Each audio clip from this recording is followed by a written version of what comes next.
Mainit ang sikat ng araw sa gitna ng masukal na kakahuyan sa likod ng bundok kahayag. Sa kabila ng sikat ng araw ay tila may malamig na pakiramdam na bumabalot sa paligid. Tahimik na wari ba ay may nagmamasid mula sa mga anino ng punong kahoy. Si Julio, matipunong lalaki na nasa edad 30, ay naglalakad sa unahan. May bitbit na pamalo na gawa sa itim na kahoy ng kamagong. Kasunod niya ang nakababatang kapatid na si Julia, 29, na may dalang supot na puno ng mga halamang gamot. Ang magkapatid ay anak ng yumaong albularyo na si Apo Damiano at babaylan na si Inang Salvia.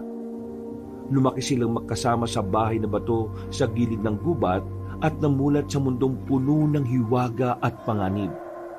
Kaya kapag mga ganitong sitwasyon na tila nagbabadya ang hangin, ay ramdam kagad ng magkapatid kung may kung ano sa paligid. Nararamdaman mo ba yun, Julia? Pansin mo yung galaw ng mga dahon kahit mahinahon yung hangin? Parang may kakaiba sa paligid no? Oo, kuya. May ibinubulong sa akin ng malumanay na hangin. May sinasabi ang paligid. May nagbubuntis na matinding takot. Isang nilalang ang nangangailangan ng tulong. Magkasabay na napasinghap ang magkapatid na tila ba inaamoy ang hangin. Ilang saglit pa ay biglang tila namuti ang mga mata ng babae. Namana niya kasi ang ganitong kakayahan sa nanay nilang babaylan. Tuwing kinakailangan ay nagkakaroon siya ng kakaibang pangitain o pakiramdam. At hindi nga nagkamali si Julia. Ilang saglit lang pagkatapos nilang mag-usap, ay biglang napalitan ng hiyawan ang katahimikan ng gubat. Narinig na nga nila ang isang babaeng umiiyak at sumisigaw ng tulong. Dun sa bandaron, kuya. Narinig mo ba yung sigaw na yon? Oo, tara, magmadali na tayo. Tumakbo ang magkapatid sa direksyon kung saan nanggagaling ang ingay. Sa isang maliit na umbok sa gitna ng mga puno ay natagpuan nila ang isang babaeng buntis. Duguan yon, nakahandusay at halos mawala ng malay. Kagatno ng sariling braso sa tindi ng sakit sa napipintong panganganak. Hindi na nagdalawang isip pa sina Julio at Julia. Lumapit kagad sila sa babae na hindi lang nahihirapan kundi tila ba galit na galit. Nang marinig nila ang sinasabi noon habang nanginginig ay nagkatinginan sila na punong-puno ng pagtataka. Tama ba yung narinig ko, Julia? Isinusumpa niya yung sanggol na ipapanganak niya? Oo, kuya. Tulungan na natin siya. Mamaya na tayong mag-usap. Nararamdaman ko na may kakaiba sa mga sanggol. Mga sanggol? Hindi na umimik muna si Julia. Lumapit lang siya sa hirap na buntis na panganay ang pag-iri. Ibinaba ng dalaga ang kanyang lumang bag at mula roon ay inilabas niya ang banig at mga langis. Madalas kasi silang may dalang mga ganun dahil kung minsan ay nagpapalipas sila ng idlip sa kakahuyan tuwing tanghali. Ale, kalma lang po kayo Ako po si Julia at yung nasa likod naman po ninyo ay kuya kong si Julio. Mga albularyo po kaming dalawa at kami pong tutulong sa iyo. Kaya huwag ka na pong mabahala. Kuya, patulong ako rito! Ha? Oo. Ano bang gagawin ko? Lumapit ka rito. Maghanap ka ng malinis na espasyo. Ha? Sige. Paglapit ang binata, ay nagmamadali na siya sa paghahanda ng ligtas na espasyo habang si Julia ay tinutulungang iluwal ang sanggol. At katulad ng sinabi ng dalaga, ay hindi nga isa, kundi 2 sanggol ang lumabas. Kambal nga, katulad ng sinabi mo, Julia. Ale, kambal po ang anak niyo at napakalusog nila. Huwag na po kayong malungkot dahil ligtas sila. Ha? Natigilan na ang magkapatid matapos makita ang matinding takot sa muka ng babaeng nagsilang sa mga sanggol. Pagkatapos ay galit yung nagsisigaw ng halimaw at binabanggit nga ang tungkol sa dugong tukhong ng kambal. At doon na nga, nang muling mapalingon sa sanggol ang magkapatid, ay napansin nila na mapupula ang mga mata ng kambal at may kakaibang balat sa likuran. Parang may aninong kumikilos doon na siyang isa sa mga palatandaan ng pagiging dugong aswang. Lalo na ng tukhong na isang uri ng aswang na kilala sa kanilang kakayahang gumaya ng mukha ng ibang tao sa loob lamang ng 30 segundo o higit pa. Depende sa kakayahan o lakas ng halimaw. Nagpakilala ang babae bilang si Eva at malinaw na ayaw niya sa mga bata matapos magsilang. Galit yun at pilit na pinalalayo sa kanila ang mga bagong anak. Dahil doon ay binuhat na nga ni na Julio at Julia ang mga sanggol na sinamantala naman ng ginang. Tumakbo ito at iniwan ng mga sanggol sa kanila. Natulala na lang ang magkapatid habang salita na pinagmamasdan si Aling Eva na tumatakbo at ang mga bagong silang. "Uy! Aling Eva! Bakit mo iniwan ang mga anak mo?" "Julia, ano gagawin natin sa mga batang to?" Hindi ko kayang iwan ng mga bagong silang na ito, Kuya Julio. Pero narinig mo naman yung sinabi ni Aling Eva kanina, Julia. Kaya niya iniwan ng mga sanggol at kaya niya napiling mga anak dito. Intensyon na talaga niyang iwan ng mga bata. Narinig mo naman, di ba, na may dugo sila ng tukhong? Kuya, hindi kasalanan ng mga batang ito na ganito ang dugo nila.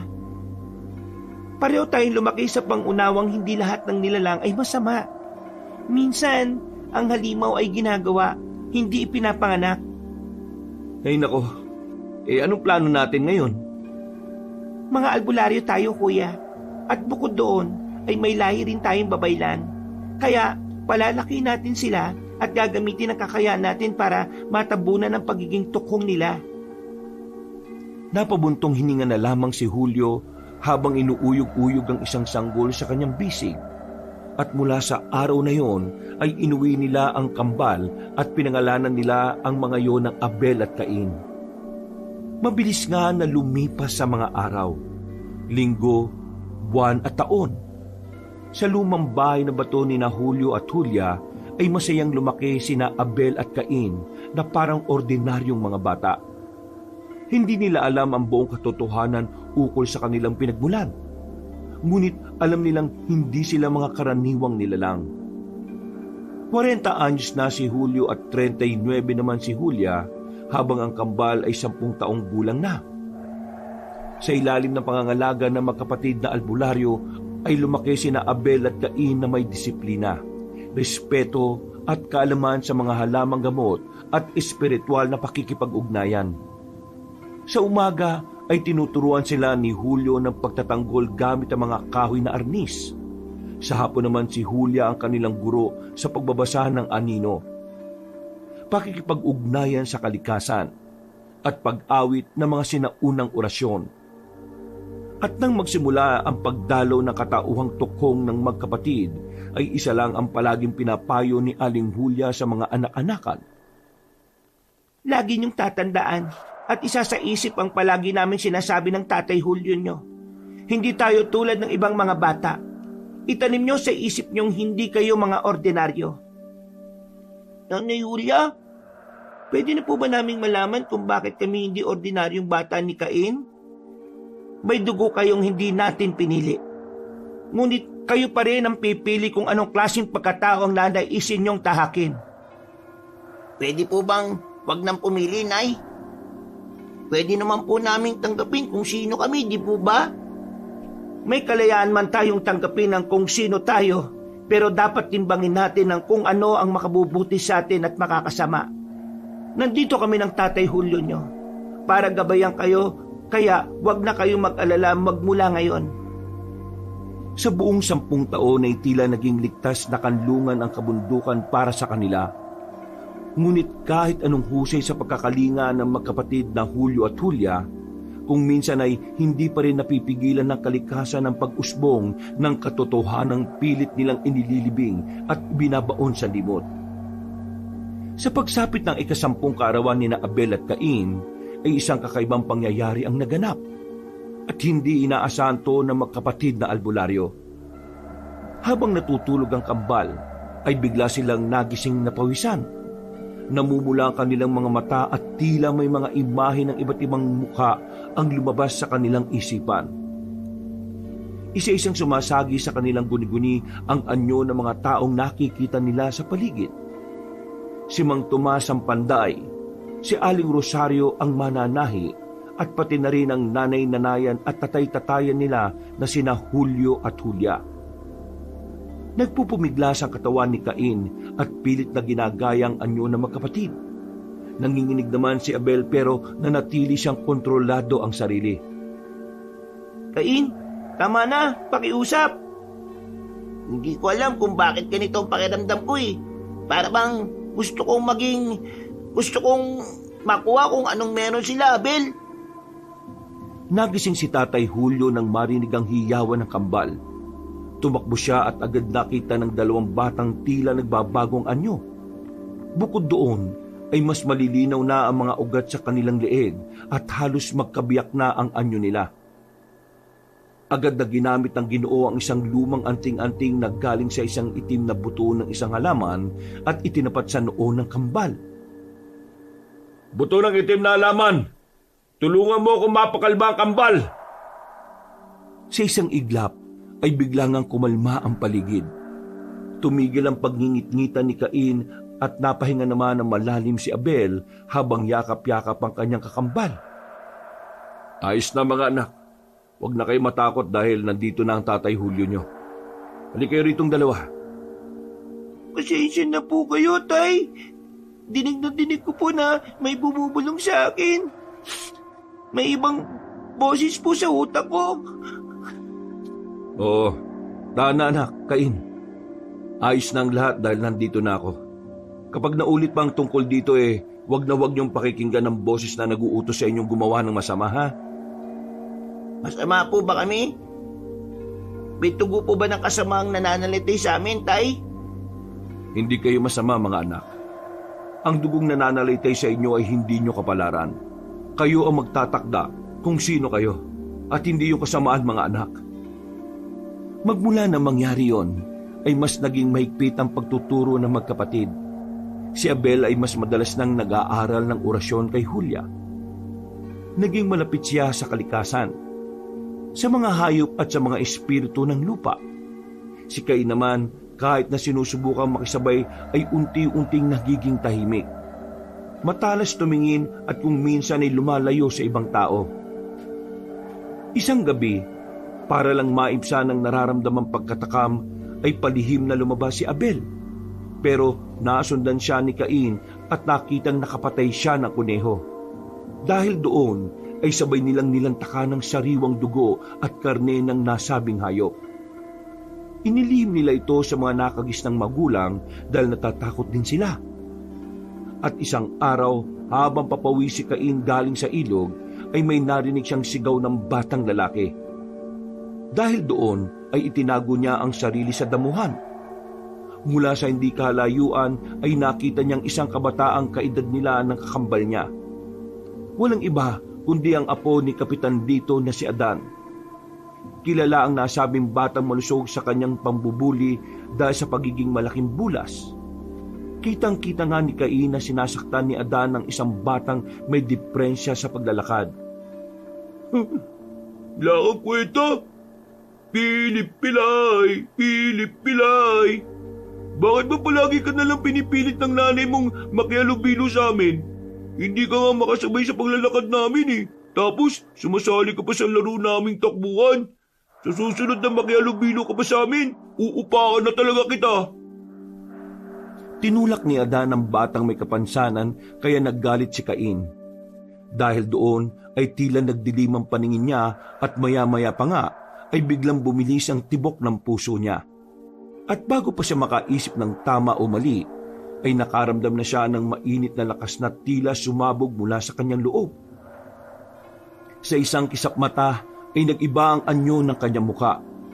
Nagaya nga niya ang anyo ng kuneho na napatay nilang magkapatid noong nakaraang gabi.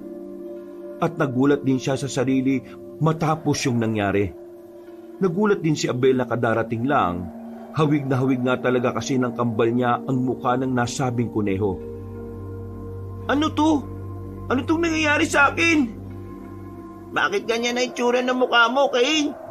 Naging kawig mo yung kuneyong napatay natin. Hindi ko alam. Ayaw ko maging isang halimaw, pero gusto kong saktan si Adan. Anong gagawin natin? Hindi ko alam. Tumakbo si Cain palayo at naiwan ang kakambal niya na nakatingin na lang din kay Philip na tinulak si Adan. Pag-alis ng mapanakit na batang lalaki, ay tinulungan niyang tumayo ang batang pilay at saka niya sinundan si Cain. Kinagabihan, dahil sa nangyari ay hindi tuloy mapakali si Cain. Habang kinakausap niya si Abel ay halata sa hilatya ng kanyang muka ang matinding pag-aalala. Hanggang sa mapansin na sila ng kanilang nanay-nanayan. May problema ba, Abel at Cain?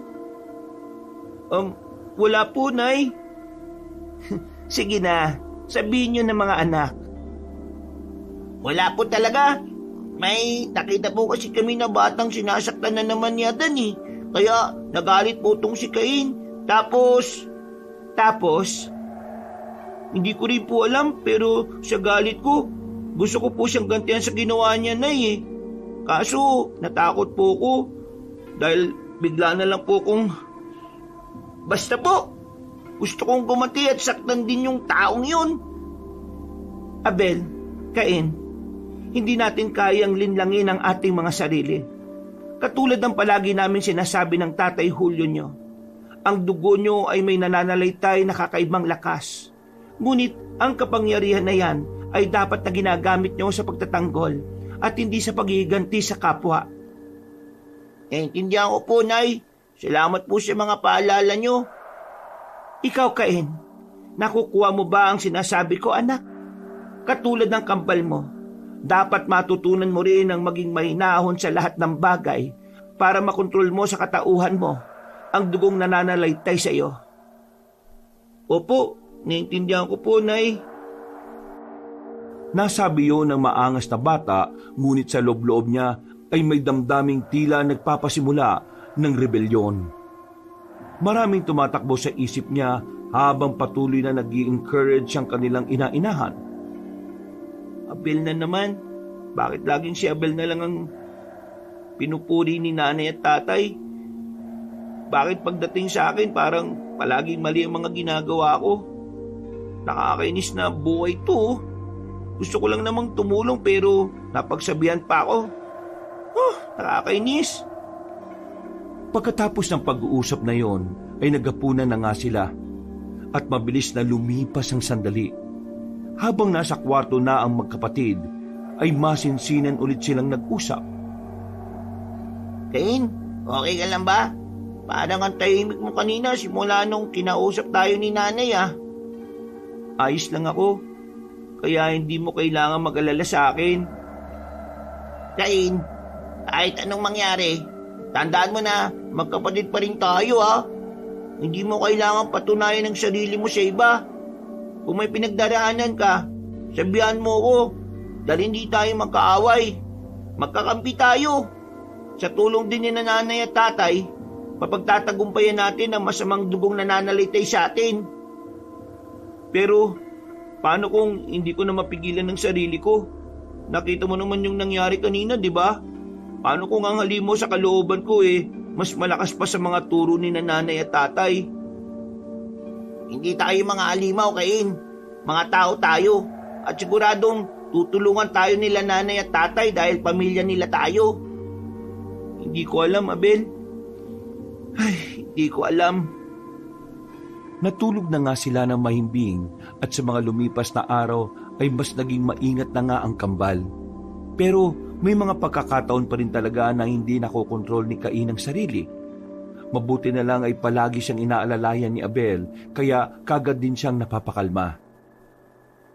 Isang madaling araw, habang mahimbing ang tulog ni Abel sa kanilang silid sa ikalawang palapag ng bahay, sa kabilang dako ng kwarto ay gising na gising naman si Cain.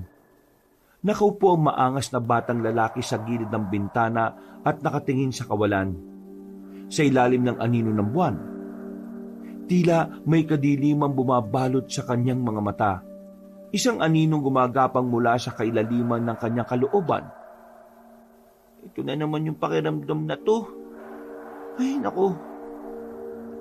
Sa kanyang dibdib ay ramdam ni Cain ang kakaibang init ng katawan at tila isang silakbo ng damdamin.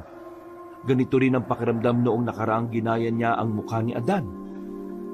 Unti-unti na naman itong bumabalik na para siyang nilalamon ng buo. At sa bawat beses na ginagamit niya ang kapangyarihang yon, ay tila ba mas lalo siyang nagugustuhan ng kapangyarihan. Bakit ganito? Nagugustuhan ko yung pakiramdam na to. Ang sarap sa pakiramdam. Nakakatuwa at nakakaaliw. Pagkatapos noon, ay tila niyakap na nga niya ang katauhan ng pagiging tukhong. Ang isang uri ng aswang na may matinding pagnanasa rin sa sariwang dugo at karni ng tao. Sa ibaba ng bahay ay nagising si Tatay Julio dahil sa ingay ng tila kulog kahit hindi naman umuulan. Tumayo siya at sumilip sa bintana. Sa dako ng kakahuyan ay may nakita siyang isang anino. Isang tao pero hindi normal ang laki. Pabigla-bigla yun at pamilyar sa kanya ang itsura. Dahil doon ay tinungo niya ang silid na kinaroroonan ng kambal. Pagtingin niya ay si Abel lang ang natutulog doon. Sa kabilang kama ay wala si Cain. Pumunta rin siya sa isa pang kwarto na madalas na tinutulugan minsan ng mga bata pero wala nga rin doon ang hinahanap niya. Dito na siguro ng Ginoo na si Cain na nga ang nakita niya kanina sa labas ng kanilang bahay. Dali-dali bumaba at tinungo ang silid ng kanyang kapatid na babae at ginising yon. Hulya! Hulya! Diyos ko po, Hulya! Oh, bakit kuya? Si Cain, wala siya rito sa bahay. Nakita ko siyang lumabas at nasaan yung tukhong siya. Nangyari na kinatatakutan natin. Kailangan natin siyang mahanap kagad bago pa siya makapaminsala sa mga taga-baryo. Tara! Samantala, sa gitna ng madilim na hating gabi, ay naglalakad ang mga maglolong sina Kapitan Lito at Adan. Galing sa inuman ng Ginoo at inaalalayan siya ng anak pauwi sa kanilang bahay. Ang malusog na batang lalaki kasi ang palaging inuutusang sumundo sa kanyang lolo. Kaya naman niya kasi yung alalayan dahil sa pagiging malaking bulas. Maya-maya pa, habang marami nilang tinatahak ang daan mula sa kadiliman, ay may umusbong na figura at sinundan niyo ng pabulong na boses. Adan! Ah, sino yan? Hindi na sumagot si Cain. Nagpakita na lang siya kaya ganun na lang ang gulat ni Adan dahil sa mukha niyang katulad ng sa kuneho. Nang mapahinto ang maglolo, ay wala namang kamalayan si Kapitan Lito dahil lasing na lasing ito. Anong kalokohan to? Sino ka? Bakit kuneho yung itsura mo? Bakit? Hindi mo ba gusto nakikita mo ngayon, Adan? Paano mo ako nakilala, ha? Mahalaga po ba yun? Tandaan mo ang mukha ng kuneyong to. Dahil sa mga susunod na araw, ang mukha mo na ang magiging mukha ko. Sa takot ni Adan, ay nabitiwan niya ang ama na napapaupo na lang sa isang gilid. Dala na kalasingan ni Kapitan Lito ay nakatulog na pala ito, kaya hindi na rin naalalayan pa ng batang malusog. Napatras si Adan at sinubukang tumakbo pero mabilis siyang sinundan ng taong kunehong si Cain at itinulak siya mula sa likod. Ilang saglit pa, habang nakadapa ang takot na batang damulag, ay unti-unti nang bumagsik ang tingin ng halimaw. Namula ang mga mata nito na parabang nag-aalab. Umusbong ang matatalas na kuko sa kamay. Pagkatapos ay pinatungan niya si Adan at sinimulang kalmutin ang balikat nito hanggang sa magduguyon.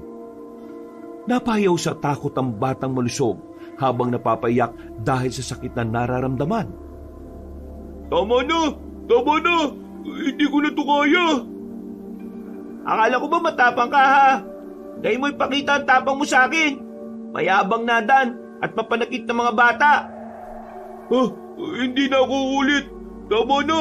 Tigilan mo na ako! Lolo! Tulungan mo ako! Kahit sino, tulong po!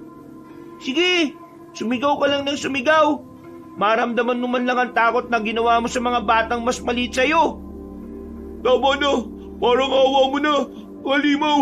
Huwag mo akong papatayin! Pakiusap! Hindi yung pinakinggan ni Cain na nasa mukha ng isang kuneho. Ngumiti lang siya at nang akma ng dadambahin ng kawawang biktima ay eksakto naman ang pagdating ng magkapatid na Julio at Julia. Kasama na nila si Abel na nagulat din sa nasaksiyan. At para di sila makilala ni Adan ay sinuntok ito ng Ginoo na nakatulog. Pagkatapos ay kaagad nilang inuwi ang tila nawawalan na sa sariling si Cain. Nang nasa bahay na sila ay nagpunta ang lahat sa bodega. Nagulat din ang magkapatid na albularyo dahil nga sa nagmukha ng kuneho si Cain. Cain, umamin ka. Kumain ka ba ng kuneho? Bakit niyo ako pinipigilan? Tuturuan ko ng leksyon ng Adan na yan. Ang tanong ko ang sagutin mo, anak. Para makatulong kami ng nanay Julia mo. Bakit hindi niyo tanongin ang kambal ko? Dahil ba sa nakita niyong ako lang ang nasaan yung kuneho? Ibig sabihin ba nun na ako lang ang pumatay sa hayop na yon? Abel, bakit hindi mo sabihin ang totoo ngayon kay nanay at tatay, ha? Sabi mo kung sino ang totoong may kasalanan, kung bakit ako nagkaganito. Magsalita ka! Dahil doon ay napatingin ng magkapatid na albularyo kay Abel na kitang-kita sa ilatya ng pagmumuka ang matinding takot. At para maibsan ang takot na yon, ay nilapitan niya si Nanay Julia at tinapik sa balikat. Sinyalis na dapat na nga niyang aminin kung ano ang totoong nangyayari. Nung isang gabi po, lumabas ako ng bahay dahil nakaramdam ako ng pananabik sa sariwang dugo at karni ng tao. Pumatay po ako ng kuneho at nakita yun ni Cain na ginawa ko. Para hindi siya magsumbong sa inyo, pinatikim ko na rin po siya ng sariwang dugo at karni ng kuneho. Diyos ko po! Narinig niyo po, Nay, Tay? Ako pa rin po ba ang sisisihin niyo? Wala kaming sinisisi sa inyong dalawa, Cain. Sabagay, bakit niyo naman po sisisihin si Abel? Wala naman siyang ginawang hindi mali sa paningin niyo eh. Abel, ikaw naman talaga ang palaging pinupuri, di ba? Laging ikaw ang mas mabait kaysa sa akin. Hindi totoo yan, Cain. Pero yung pong nakikita ko, Nay, yung pong nararamdaman ko, parang ang itinuturing niyo lang na totoong anak ni Tatay Julio ang kambal ko. Pero ako, wala na akong ginawang tama. Kaya siguro tama na lang din na maging alimaw ako. Kasi alimaw naman po yata ang tingin niyo sa akin eh. Hindi totoo yung ibinubulong ng kasamaan sa utak mo, Cain. Pareho namin kayong inako na totoong mga anak. At wala kaming tinitingnan na halimaw sa inyo. Eh, bakit po? Hindi nyo na lang po ako inayaan na patayin si Adan. Tama na, Cain. Ikaw lang nag-iisip niya sa sarili mo eh. Hindi kita tinitingnan bilang isang halimaw. Ikaw ang kapatid ko. Pero kung papatayin mo si Adan, itutulak mo ang sarili mo sa bangin na yan. Naintindihan mo ba na kapag ginawa mo yan, hindi ka na makakabalik? Sa galit ni Cain ay nagpumiglas siya na parang hayop pero kaagad gumawa ng paraan si Tatay Julio. Itinapat niya sa noo ng tukhong ang anting-anting niyang itim na buto ng halaman hanggang sa makatulog ito at tumandusay sa sahig. Kaagad lumapit sina Aling Julia at Abel sa walang malay na si Cain at unti-unti na nga rin bumalik ang anyo nito sa pagiging tao. Nay, Tay, humingi po ako ng tawad sa nagawa ko. Kung di ko po pinakain si Cain ng sariwang dugo at karne ng kuneho, hindi po ito mangyayari. Huwag mo nang sisihin ang sarili mo, anak. Sige na, matulog ka na rin sa kwarto mo at kami na muna ang bahala sa kambal mo. Sinunod nga kaagad ni Abel si Tatay Julio. Kinabukasan ay mabilis na umugong ang balita tungkol sa nangyari kay Adan.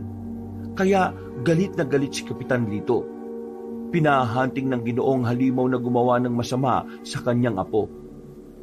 Dahil tuloy doon, ay nabahala rin ng mga taga-baryo at nagsimula ng mga kuro-kuro patungkol sa sinasabing halimaw. Napag-alaman nga ng karamihan na ang tawag sa ganong uri ng aswang ay tinatawag na tukhong. Ang tukhong ay isang uri ng aswang na may kakayahang gayahin ang mukha ng kanilang mga nabibiktima ng 30 segundo o higit pa. Depende sa kakayahan at lakas ng halimaw. Nagagaya man nila ang mukha pero hindi nila nagagayang pananalita at buong hubog ng katawan. Kapag nakapili na sila ng bibiktimahin, sinisiguro nilang hindi yun tatantanan. Kakapitan at kakapitan nila ang biktima hanggang sa makuha ang gusto. Ito ang dahilan kaya sila tinawag na tukhong na inahahalin tulad sa tuko na matindi kung kumapit.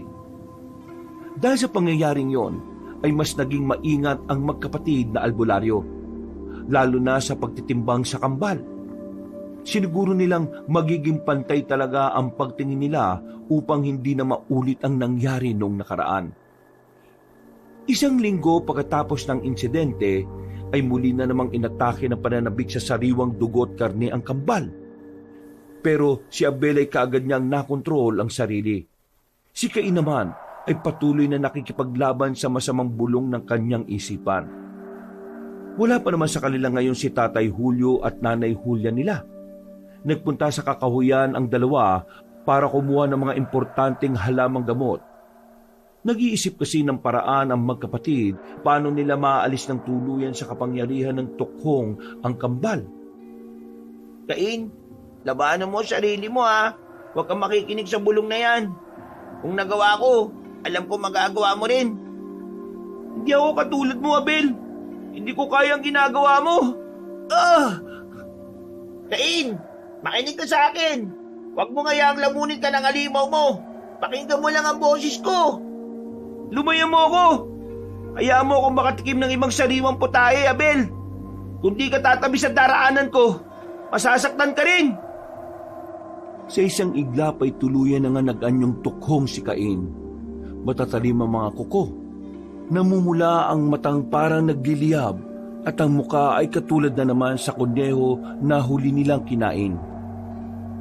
Nagtangtang lumabas ng bakuran ng halimaw pero pinigilan siya ni Abel sa abot na makakaya nito hanggang sa nagpambuno na nga sila. Mabuti na lang din ay malayo ang kanilang tirahan kaya walang nakakakita sa anyong tukhong ni Cain. Nagpalitan sila ng suntok, kagat at hampas gamit ang mga lakas na hindi pangkaraniwan. Si Abel ang naturuan ng pagdepensa sa unang pagkakataon ay nagbigkas ng orasyon at pinilit nilang pakalmahin ang kakambal. At nagtagumpay nga siya kaya unti-unting nanumbalik ang anyo ni Cain sa normal. Sabay silang napahiga sa lupa habang humihingal at tila parehong naiiyak. Eksakto rin ang pagdating ng magkapatid na albularyo na naabutan sila sa ganoong sitwasyon. Anong nangyari sa inyo, Abel at Cain? Nakaramdam na naman po kami ng pagkauhaw pero hindi ko na naman nakontrol at napatalima lang ako ni Abel gamit ang tinurong orasyon ni Tatay Julio. hindi lang ako may gawa nun, Cain. Tinulungan mo rin ang sarili mo. Tama na, Abel. Huwag mo na paganin ng loob ko dahil mas lalo lang ako naiinis sa sarili ko eh. Anak, Cain, huwag mong ilayo ang sarili mo. Tama ang kambal mo. Hindi lang dahil sa orasyon kaya ka nakabalik sa dati. Dahil din yun sa sarili mong kagustuhan. Hindi ko na po alam ang gagawin ko. Paano kapag nalaman ni Kapitan dito na ako ang gumawa ng ganun sa apo niyang si Adan? Siguradong madadamay din po kayo ni Tatay Julio. At siguradong hindi na nila kami tatanggapin dito sa baryo. Ipagtatabuyan nila kami. Bago pa mangyari yon, ay aalis na tayo rito. Hindi ba, Kuya Julio? Ha? Ano? Sumang-ayon ka na lang. Oo. Tandaan niyo to, Abel at Cain. Kahit saan man tayo magpunta, ay palagi niyong bitbit ang karunungan, ang pananagutan, at ang pag-asa na balang araw ay maiintindihan rin nila na hindi lahat ng may dugong aswang ay isang halimaw. Kung minsan ay mas halimaw pa ang laman ng isip at ginagawa ng isang tao kaysa sa itsura ng isang aswang. Dahil sa tumitinding paghihigpit sa baryo, kaya naging tama rin naman ang desisyon nila na umalis pansamantala roon. 1:30 ng madaling araw, sa gitna ng malamig na hangin at hamog ng kagubatan, Nakatayo silang apat sa labas ng lumang bahay na bato. Ito na kasi marahil ang huling sandali na tatanawin nila ang kinagis ng tahanan. Binitbit ng magkapatid na Julio at Julia ang lahat ng maaari nilang madala sa pag-alis. Mga halamang gamot, anting-anting, mga aklat ng sinaunang orasyon at mga kagamitan sa panggagamot. Si Abel at Cain naman ay tahimik lang na nakasunod sa kinagis ng mga magulang. Naglalakad sila sa likod ng karitong hinihila ni Ginoong Julio. Tay Julio, Nay Julia, patawarin niyo po ako ha. Alam ko pong dahil sa akin kaya kailangan niyo pong iwan ang lahat ng kinagisnan niyo po rito sa baryo. Hindi ikaw ang dahilan, Cain anak. Ang totoong dahilan ay ang takot at ang takot ay hindi laging may katwiran. Hindi lahat ng paglayo ay pagtakas. Minsan, ito ay para sa pagkatao nating kailangan ng kagalingan at kapayapaan. Babalik pa po ba tayo sa lugar na ito? Hindi natin alam at walang makakapagsabi. Siguro kapag umupa na ang tensyon at paghahanap nila sa tukhong, delikado si Kapitan dito, lalo na kapag naalaman niya ang sikreto niyong magkapatid. Baka po mas lalo lang silang maginala dahil sa pag-alis natin. Wala na kaming paki ni Kuya Julio tungkol sa bagay na yon.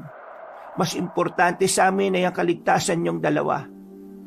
Salamat po, Nay Julia, Tay Julio. Habang binabagtas nila ang bakuran ay nanahimik na muna silang apat at ganun din ang paligid. Ang gabi ay tila nakikisimpatya sa kaganapan dahil kahit ang kuliglig ay hindi nagpapansin ng gabi. Para silang kinakain ng katahimikan. Pagdating nila sa paanan ng bundok, tumigil si Julio at lumingon.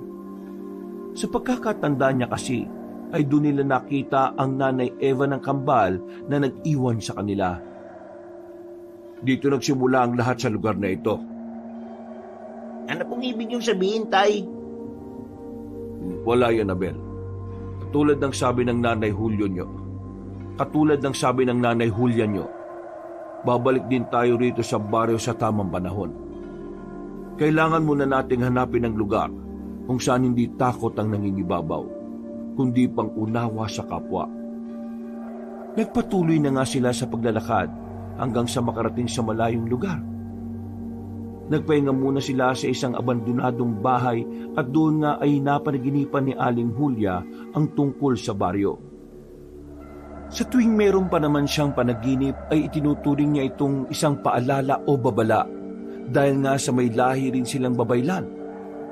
At ang isa sa kakayahan nila ay ang makakita ng mga pangitain sa pamamagitan ng panaginip at iba pa. Kitang-kita niya sa pangitain na dahil sa pag-alis nila sa baryo Kabalantian ay mabilis ngang kumalat ang balita tungkol sa pagiging halimaw ng kambal. Lumaganap ito na gaya ng apoy sa tuyong damo. At nang malaman ni Kapitan Lito ay galit na galit siya lalo na sa magkapatid na albularyo. Panasalot! Pinagkakatiwalaan pa naman din natin ng magkapatid na albularyo yun. Yung pala, nag-aalaga sila ng mga halimaw. Kaya pala iba talagang tingin ko sa kambal na yon, lalo na sa Cain na yon. Sila pala yung mga tukhong na umatake sa apo ko. Natatandaan ko na nga po, Lolo. Si Cain nga po talaga yun. At hindi ako pwede magkamali sa boses niya. Hindi ako titigil hanggat hindi ko nahuli ang mga yon. Sinisiguro ko sa iyo, Apo, na mahanap sila kahit saan pa sila makarating. Parurusa ako sila para hindi pa marisa ng iba. Walang puwang ang mga aswang sa baryo Kabalantian at ang mga taong kumukop sa kanila. Nang magising si Aling Julia ay kagad niyang sinabi sa kapatid ang tungkol sa pangitain sa pamamagitan ng panaginip. Dahil doon ay nagpatuloy na sila sa takot na baka masundan pa ng mga tauhan ni Kapitan Lito. Ilang araw matapos umalis ay natagpuan nga nila ang isang maliit na pamayanan sa pagitan ng dalawang bundok. Katulad sa baryo Kabalantian ay payapa, tahimik at walang masyadong tao rito. Tinanggap sila ng isang matandang babaylan na si Aling Sabel na dati nang kakilala ng kanilang ina. Muling nagsimula ang buhay nilang apat bilang isang pamilya. Sa bagong lugar ay nagturo ng paggagamot si Julio at si Julia naman ay naging tagapayo ng mga ilang buntis. Si Abel ay tumutulong-tulong sa mga hayop at pananim sa bukid. Ngunit si Cain ay nanatiling tahimik. Lagi siyang naupo sa gilid ng ilog at pinagmamasdan ng tubig na animoy sa lamin ng kanyang sarili. Abel, paano kung hindi ko na kaya ang lamig sa loob ng pagkatao ko? Anong ibig mo sabihin, ha? Nakakaramdam ka na naman ba ng pananabik sa sariwang karni at dugo ng tao? Hindi naman.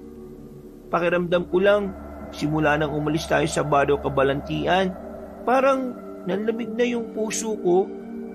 Kaya natanong kita kung paano kung hindi ko na makayanan itong lamig na nararamdaman ko. Hindi natin kailangan na laging mainit ang puso para maging mabuti. Minsan sapat na ang hindi natin hinahayaan ang lamig na tuluyang manalo. Ang lalim naman ng mga sinabi mo. Kaya nga, parang hindi tayo mga 10 taong gulang kung mag-usap, no? Wala ba yung pambatang usapan naman? Ewan ko nga rin ba, masyado tayong nagiging senti. Sobrang payapa kasi sa lugar na to eh. Hindi ko na maiwasang mapaisip talaga. Tulungan mo na lang muna ako mamaya dun sa baboyan ni Aling Sabel para naman maiba-iba yung iniisip mo. Malayo na tayo sa Barrio Kabalantian, kaya wag na tayo mag-isip ng hindi maganda. Oo nga, tama ka nga. O sige, tutulong ako sa iyo pero ikaw ang maghuhugas ng plato mamayang gabi ha. Sige ba? Yun lang pala eh.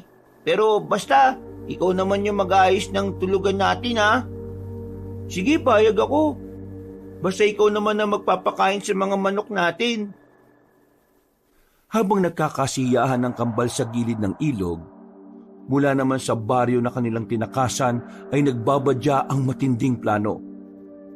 Pag-uwi ng bahay ay nakatipo na nga ulit ang 4 at sabay-sabay na nagsalo-salo ng hapunan. Nang mapansin nila Aling Julia at Mang Julio na masaya ang kambal, ay tila nabunutan sila ng tinik. Ngayon na lang ulit kasi nila nakita na masaya si Cain. Mukhang masayang-masaya kayo ngayong kambal ah. May maganda yatang nangyari sa inyo kanina. Opo, Nay. Si Cain, tinulungan ako sa paglilinis at pagpapakain ng mga hayop ni Aling Sabel. Dahil po ron, napadali ang trabaho ko. Aba, maganda nga yan. Mabuti at nakikihalubilo ka na ulit, Cain. Tama yan. At ilapit mo ang sarili mo sa mga taga rito kaysa magsolo ka ng magsolo sa gilid ng ilog. Pumayag na lang naman po ako kasi ang usapan po namin ay siyang maghuhugas ngayon ng mga pinagkainan natin. Pero ikaw maglilinis ng kwarto natin ngayon gabi, ha? Oo nga, pero ikaw ang magpapakain ng mga manok ni Tatay Julio bukas. Aba, ayos yung mga kalokohan nyo ah. Nakakatuwa kayong pagmasdan na dalawa. Mabutit bumalik na ang sigla ninyo. Masayang-masaya talaga ang puso ko na makita kayong ganyan. Dahil nga sa usapan na yon, ay nahawa na rin ang kasiyahan ng magkapatid na Julio at Julia. Nang matapos na ang hapunan, habang naguhugas ng pinagkainan si Abel, si Cain naman ay naglilinis na sa kanilang kwarto. Si Mang Julio ay nasa likod ng bahay para i-check kung nakalak na maayos ang pinto ng manukan, habang ang kapatid niyang si Julia ay nakatanaw lang sa malayo mula sa bintana ng bahay. Iniangat ng babaeng babaylan ng kamay niya dahil tila merong ibinubulong sa kanya ang hangin. Nang makita yun ng nakatatanda niyang kapatid, ay lumapit kagad yun sa kanya. May problema ba? May ibinubulong na naman ba ang hangin sa'yo? Wala pa naman sa ngayon, pero napapansin ko lang kuya na parang may kakaiba sa simoy ng hangin ngayong gabi. Ikaw ba napapansin mo ba? Malumanay naman ang hatid ng hangin kaya huwag kang mabahala masyado. Kung may nagbabadyang panganib, naniniwala akong ipapakita yun sa'yo sa pangitain. Hindi na sila nakapag-usap dahil lumabas ng kwarto si Cain at napatingin sa kanila. Nagngitian silang tatlo at pagkatapos ay nagkanya-kanya na rin. Mabilis na lumipas ang oras. Pasado 12:00 ng hating gabi. Habang nahihimbing na nga ng tulog ang lahat, ay muli ngang dinalo ng pangitaing panaginip si Aling Hulya. Tila ba lumipad ang diwa niya hanggang sa makabalik sa baryo Kabalantian.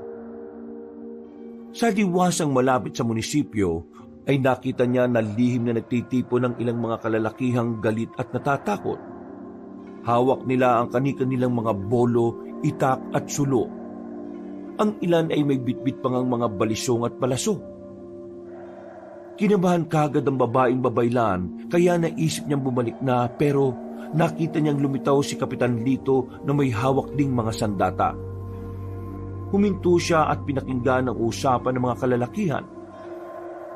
Hindi tayo ligtas agad na rin dito sa paligid ng kambal na halimaw na yon. Ayon sa balitang nakarating sa akin, nasa munting pamayanan sila. Kahit malayo sila rito sa atin, hindi ako magpapakampante katulad ng iba na walang pakialam. Kung nasaktan ng tukhong na yon ng apo ko, hindi malayo masaktan din nila ang mga mahal nyo sa buhay at ng iba pa. Huwag tayong paloko sa awa at huwag natin hintayin na may anak tayong mapahapak. Siguradong doon sila mag-asik ng lagim sa munting papayanan. Kaya dapat silang mapigilan. Sumang-ayon ng mga kalalakihang naroon, kaya nagpatuloy sa pagsasalita ang Ginoo. At para sa kaalaman yung lahat, mga kasama, ang maalamat na aswang na tukhong ay may kakayahan daw na gayahin ang itsura ng huli nilang biktima. Isipin natin mabuti ito.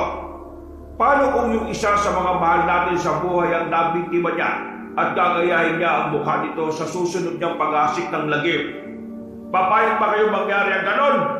Hindi, di ba? Kaya habang hindi pa nahuhuli ang lahat, gumawa na tayo ng aksyon.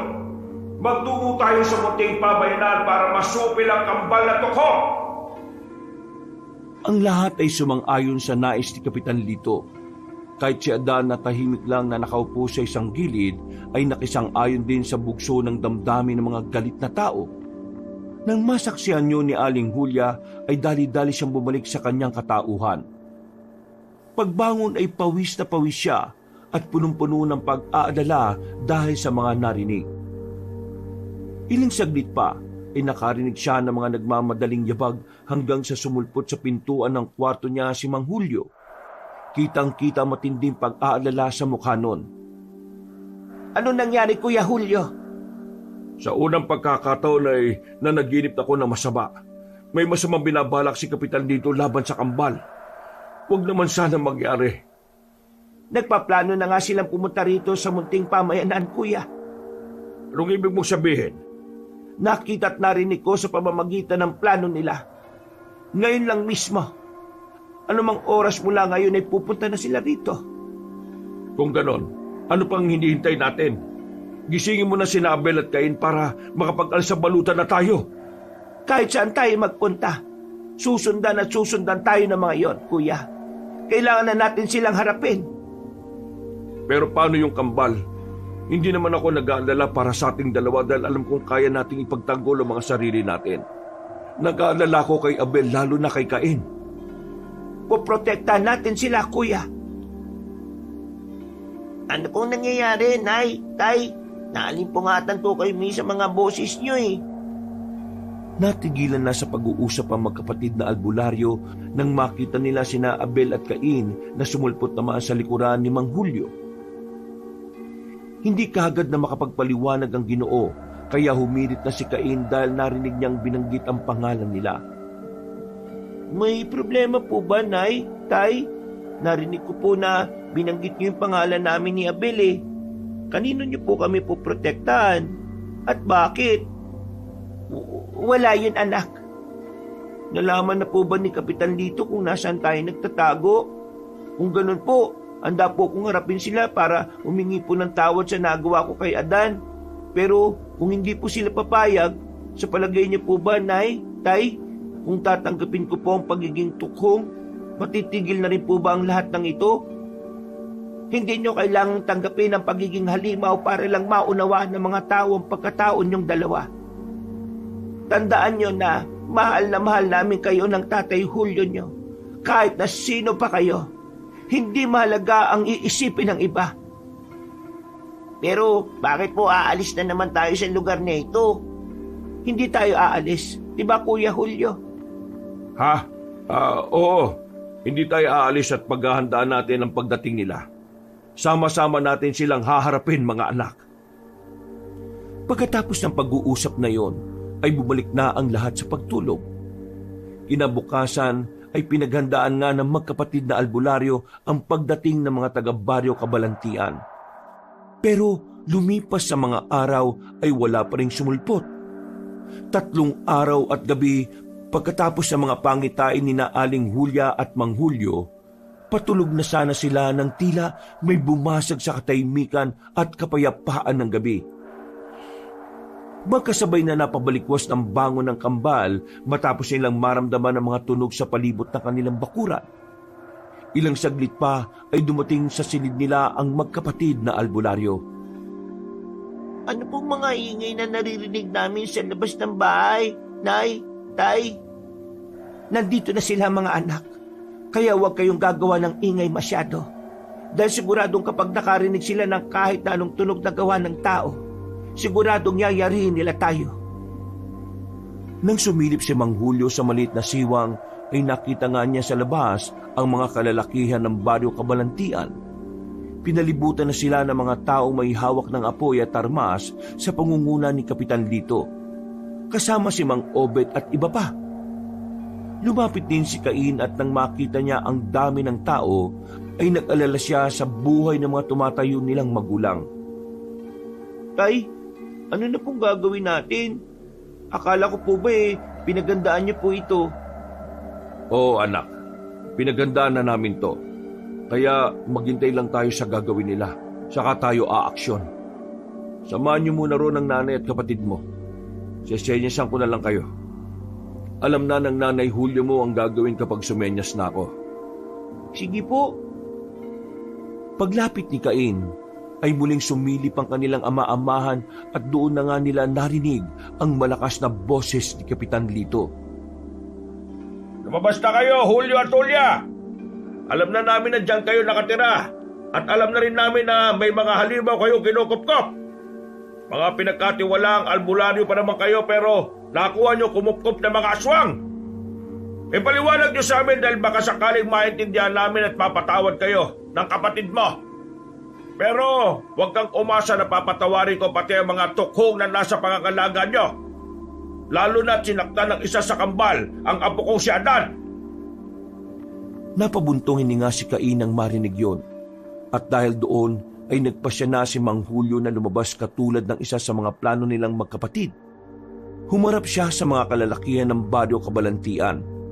May nahon, ngunit matigas ang paninindigan ng Ginoo. Bakit nyo kami pinagtataguan, ha? Hindi kami nagtago. Nagpakita kami sa inyo bilang mga manggagamot at tagapagturo. Kapitan Lito, hindi nyo kami mga kaaway. Kakampi nyo kami. Parang nakapagdududa naman ang mga sinasabi mong yan, Julio. Kalat na ang balita sa buong Kabalantian. Kumupkup kayo ng halimaw at kambal na tukhong pa. Hindi halimaw sina Abel at Adan. Mga bata lang din sila na nangangailangan ng kalinga. Kasi kalingan! Nakita mo ba ang ginawa ng halimaw niya kay Adan? Sinalmot ng tukhong na inaalugan nyo ang balikat niya. At dahil sa infeksyon, kamunti ka nang maputulan ng braso ng apo ka. Ang Abel at Cain na yan, mga halimaw sila kaya dapat silang mabigyan ng leksyon. Hindi mo naintindihan ang mga sinasabi mo, Kapitan Lito. Alam kong galit ka lang ngayon, pati ang mga kasama mo. Kaya nyo nasasabi ang mga yan. Pero maniwala kayo sa akin, hindi masasama ang mga anak-anakan namin. Galit na galit talaga kami ngayon. Kaya ilabas nyo na ang mga halimaw at isuka bago pa tayo magpang-abot. Ayaw ko kayong saktan ni Julia dahil malaki ang naitulong nyo sa baryo Kabalantian. At tinatanaw namin nyo bilang isang malaking utang na loob. Kung totoo ang sinasabi niyong tinatanong niyong bilang malaking utang na loob, ang mga nagawa naming tulong ng kapatid ko. Ako na nakikiusap sa iyo, Kapitan. Umalis na kayo at hayaan niyo na lang kami rito sa munting pamayanan na mamuhay ng tahimik. Hindi ka mapagbibigyan ng gusto mo. Hanggat hindi nyo sinusuko ang mga tukong, hindi kami aalis sa lugar na ito at ipapamalita namin sa buong munting pamayanan ang tungkol sa mga halimaw na kinupkop niya. Kung ganun wala na akong magagawa kundi labanan kayo. Wala na nga tayong magagawa kundi labanan ng isa't isa. Mga kasama, magsihanda kayo dahil ngayong gabi na to, hindi tayo uuwi sa Bano Kabalantian hanggat hindi natin kasama ang mga tukong na dapat nating panusan! Nang marinig yun ng kambal, ay nagulat sila pareho. Umakma sila ng pagkilos pero hindi sila pinahintulutan ni Aling Hulya. Nay, huwag niyo po kaming pigilan ni Abel. Masasaktan nila ang tatay kapag nagkataong naglaban sila. Mag-isa lang po siya ron at wala siyang katulong.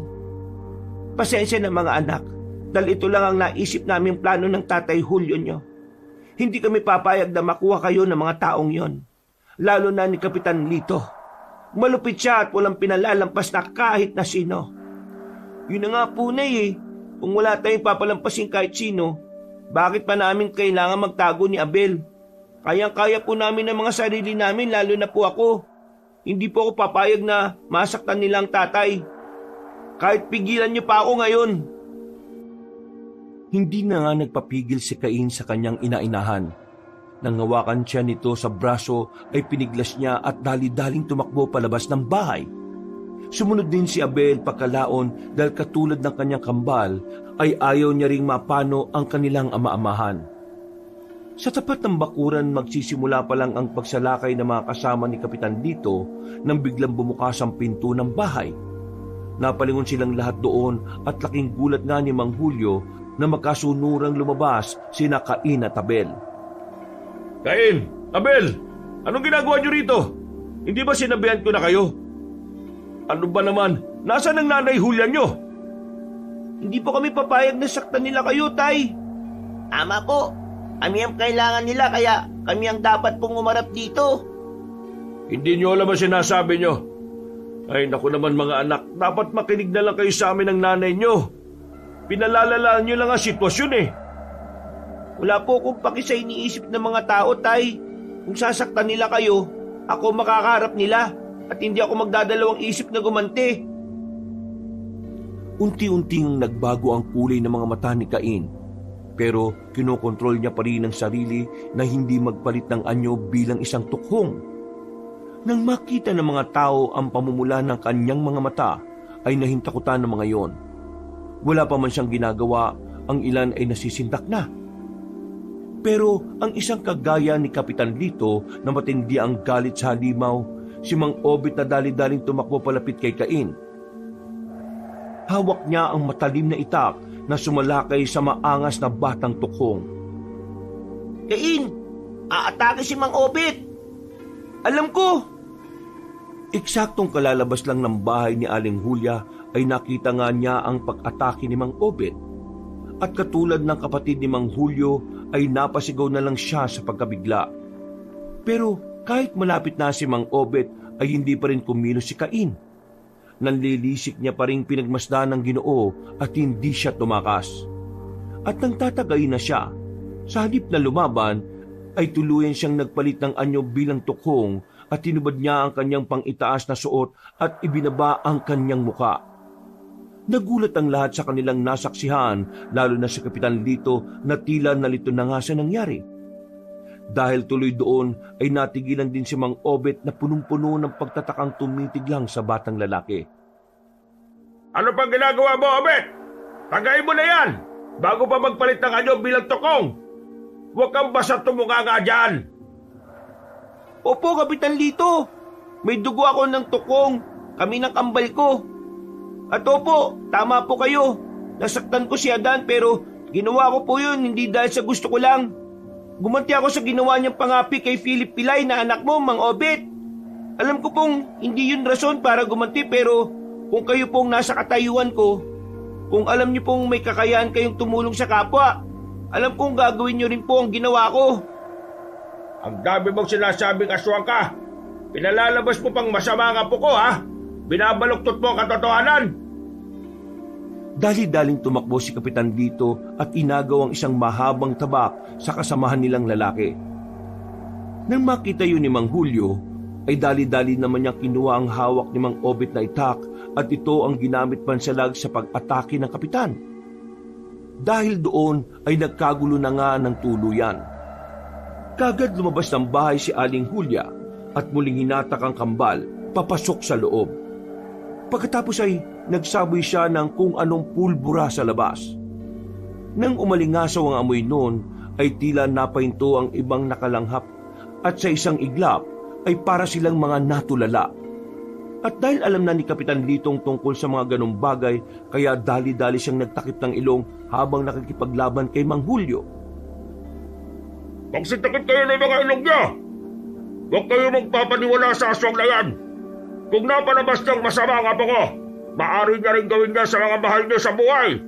Ang mga kampo ng Diablo ay magaling magpaikot sa tao, kaya bibilugin din nila ang mga ulo ninyo. Huwag kayong maniwala sa mga kasinungalingan nila. Hindi ko pinalaking sinungaling ang mga anak ko. May katigasan sila ng ulo pero ni isang beses ay hindi nila kayang gumawa ng kasinungalingan. At hindi sila mga kampo ng Diablo. Mga kasama, naririnig niyo ba ngayon ang sinasabi ng magaling na albularong si Julio? Kahit sila magkapatid ay napaikot ang mga tukong na ito. Siguradong nasa ilalim na rin sila ng kapangyarihan ng mga aswang. Kaya sugurin niyo na sila sa loob. Bilisan niyo! Dahil sa mga sinabi niyo ni Kapitan Dito, ang mga natitirang hindi nakalanghap ng sinaboy ni Aling Julia ay kagading nagtakip ng ilong. Sumulakay sila sa loob na hindi na napigil ni Mang Julio dahil patuloy silang nakikipaglaban. Julia! Umalis na kayo ng mga bata! Bilisan niyo! Mula sa loob ng bahay ay narinig ni na Aling Julia, Abel at Cain ang sigaw na yon ni Mang Julio. Nay, wag po nating iwan ng tatay. Wala tayong magagawa mga anak. Kailangan na nating umalis dito. Hindi po ako papayag, Nay. Balikan po natin si tatay. Huwag na matigas ang ulo mo, anak. Cain, gusto mo bang mapahamak tayong lahat dito? Pero, Nay, wala nang pero-pero. Magmadali na kayo. Doon sa likod ng bahay. Bilis! Wala na ngang nagawa ang kambal kundi sumunod sa sinasabi ng kanilang ina-inahan. Habang nagmamadali silang tahakin ang likod ng bahay, ay biglang may 4 na sumulpot na lalaking galit na galit. Ang dalawa ay may dalang pana na may balang pangontra sa mga aswang, habang ang dalawa ay may mga kalawanging itak. Pakiusap, hindi natin kailangan magpatayan. Palisin niyo na kami. Wala tayong mapapala sa ganito. Ha? Naudlot na ang ginang sa pagsasalita nang may dumaang palaso sa kanyang harapan. Kamunti ka na siyang matamaan. Mabuti na lang ay nahila siya kaagad ni Abel. Ang batang lalaki tuloy ang nataplisan ng pana. Nang makita yun ni Cain ay tuluyan na ngang na-trigger ang kanyang kalooban. Ramdam niya ang pag-init ng buo niyang katawan na parang may kumukulong lava roon. Ilang saglit pa ay unti-unti na nga siyang nagpalit ng anyo. Kitang-kita ng 4 na lalaki ang pagiging kuneho ng kanyang muka. Gulat na gulat sila sa paghaba ng kanyang tenga. Bukod doon ay tumuli sa mga kuko niya at tumaba ang mga pangil. Nangitim din ang kanyang mga balat at mas lalong tumalim ang tingin. Napasigaw ang 4 na lalaki ng halimaw bago sila umatake. Dahil doon ay hindi na nga tuluyang nakapagpigil si Cain. Sinalakay niya ang pumana kay Nanay Julia. Anak, Cain, wag! Cain, wag mo silang patayin! Huli na bago maawat ni Nanay Julia at Abel ang tukhong na sinunggaban ng isang Ginoo. At katulad nga ng isang tuko, ay talagang kapit na kapit siya sa likuran ng lalaki. Kahit anong pagpupumiglas noon ay hindi siya bumibitiw hanggang sa sakmalinan niya sa leeg. Sumirit ang masaganang dugo kasabay ng pagsigaw ng lalaking unti-unti ring nangisay. Dahil doon ay umatake na ulit ang 3 pang natitira. Ang isa pang may pana ay umatake pero ginamit ni Cain na pansalag ang kanyang biktima. Nang bumitaw siya roon, ay natapyas ang balat ng lalaki na kagad dumandusay sa sahig habang nangingisay-ngisay. Sige, Subukan niyo pang sumalakay. Iisa-isahin ko kayong lahat. Anak, tumigil ka na. Huwag na anak, tama na. Huwag kang mananakit ng mga tao. Kapag pinagpatuloy mo yan, mamamayanin na ng tuluyan ng sakatauhan mo ang tukhong. Nay, papatayin po nila kayo ni tatay eh. Kaya hindi po ako papayag na mangyari yun. Tatanggapin ko po ang pagiging tukong ng buong buo. Maprotektahan lang po kayo. Isang pana na ang tumama sa likurang hita ni Cain at nang lingunin niya yon ay tumakbo na ang lalaking may gawa. Nagalit siya ng gusto at mabilis na tumakbo papunta sa kinaroroonan ng gumawa nito sa kanya. Naabutan niya ang lalaki sa isang gilid at na-corner niya ito. Ang lakas ng loob mong kutong lupa ka. Sinubukan pa ng lalaki na muling umatake, pero sinunggaban na siya ni Cain at walang kaabog-abog na binali ang ulo sa kakinagat sa leeg. Sumirit na naman ang masaganang dugo na tumaga sa buong katawan ng lalaking walang buhay. Pagkatapos nito ay nagpatuloy pa siya sa pagnatngat ng leeg ng biktima. Tila ang uhaw na nararamdaman ng kalooban niya ay mas lalong nabuhay. Mas nahayok siya sa sariwang dugo at karne kaya nilantakan na niya ng husto ang biktima. Ang sarap ng pakiramdam. Natatakam ako. Naaliw ako sa sariwang dugo at karne. Gusto ko pa! Gusto ko pa! Hindi na niya namalayan na nabiyak na niya ang hanggang dibdib ng kawawang biktima. Napahintulang siya nang makita ang sariling refleksyon sa harap ng lumang salamin doon sa kwarto. Nabitiwan niya ang patay na katawang humandusay sa sahig at napatras hanggang sa mapasandal sa bintana. Para siyang natauhan sa mga nangyari at bumalik sa sariling wisyo. Ano na naman itong nagawa ko? Diyos ko po! Natigilan siya at napatingin sa patay na katawan ng lalaki. Nang muli niyang tingnan ang sarili sa salamin ay mas lalo siyang natakot. Dahil bukod sa pagiging tukhong ay tila naliligo na siya sa sariwang dugo. Nang magawi naman ang tingin niya sa bintana, nakita niya sa labas na patuloy pa rin ang tatay Julio niya sa pakikipaglaban kay Kapitan Dito at sa isa pang lalaki na hindi pamilyar sa kanya. Tatay! Kailangan ko siyang tulungan! Anak! Cain! Madali ka rito! Ang kapatid mo! Dahil sa sigaw na narinig niya sa bandang kusina, ay dali-dali na nga muna siyang tumakbo doon. Naabutan niya si Aling Julia na inaalalayan si Abel na tila nanghihina. Nasa unahan ng dalawang mahal niya sa buhay ang dalawa pang lalaki na may hawak na mga kalawanging itak. Ano po nangyari kay Abel? Yung dumaplis na pana sa kanya kanina, may lason. Nang sabihin niyo ng ginang ay saka na nga rin naramdaman ni Cain ang epekto ng lason ng pana na tumama sa likod ng kanyang hita. Biglang doble ang kanyang paningin, pero hindi niya ininda ang mga yon dahil kailangan niyang mailigtas ang mga mahal niya sa buhay.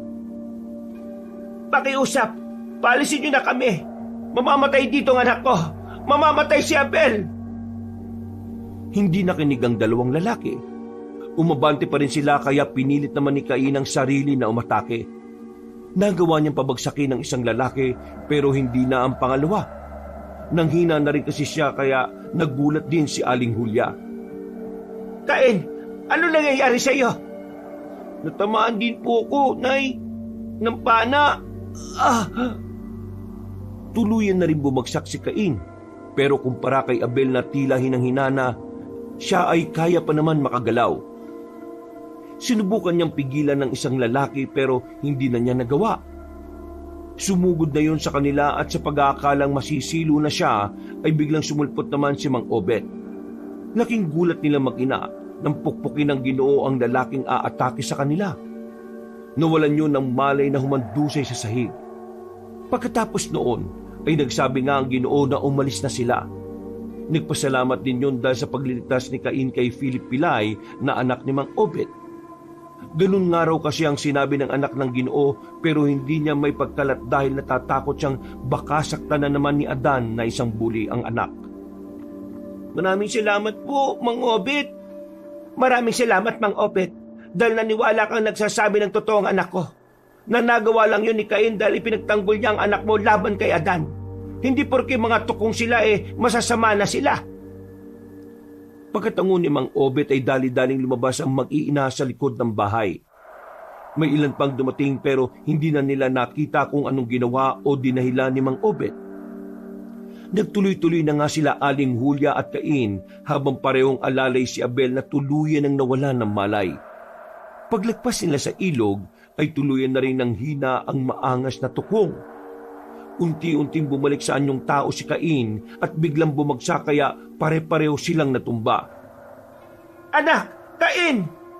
Hindi ko na po kaya, Nay. Tuluyan na ngang nagdilim ang paningin ni Cain kaya alalang-alala si Aling Hulya. Mabuti na lang ay dumating si Aling Sabel at dali-daling tumulong sa kanila kasama ang pamangkin nitong si Valdez. Dinala sila sa isang yungib at doon ginamot ang mga tama ni na Abel at Cain. Nang makita ni Nanay Hulya na ayos na ang lagay ng mga anak-anakan niya, ay nakahinga siya na maluwag. Pero nandun pa rin ang kaba sa dibdib niya dahil nga sa naiwan ng Kuya Julio niya. Hindi niya tuloy alam kung nakikipaglaban pa rin yun o natalo na ng kaaway. Diyos ko po, naway maging ayos lang si Kuya Julio. Sinabihan siya ni Aling Sabel na magpahinga na rin muna dahil ligtas ang lugar na kinaroroonan nila. Si Valdez na rin ang bahalang magbantay habang nagbabantay sila pare-pareho. Aling Sabel at Valdez, maraming salamat sa tulong ninyo. Naiwan ko kasi yung mga gamot pangontra sa lason. Salamat at niligtas nyo si Abel at Cain. Kahit na alam niyong mga tukong sila. Ngumiti lang ang may edad na babae. Pagkalaon ay sinabi nga niya na nung unang salta pa lang nila sa munting pamayanan ay alam na ng babaylan na tukhong ang kambal. Napayak na lang si Nanay Hulya dahil nakaramdam siya ng kagaanan ng loob. Bago umalis si Aling Sabel ay nag-iwan siya ng ilang mga gamit para makatulong sa kanila kung sakaling may mangyari. Naiwan din muna roon si Valdez para magbantay sa kanila. Mag-iingat kayo, Aling Sabel. Dahil baka pati ikaw madamay sa gulo. Ngiti lang ulit ang tinugo ng ginang bago lumabas ng yungib. Ininom din muna ni Nanay Hulya ang isang botelyang garapon na iniwan sa kanya at pagkatapos noon ay bigla na lang din siyang nakatulog. Ilang saglit pa ay muli na naman siyang dinalaw ng kung anong panaginip o pangitain. Nakita niya sa isang malawak na bulwagan na nakatayo si Kuya Julio niya, si Cain at Abel.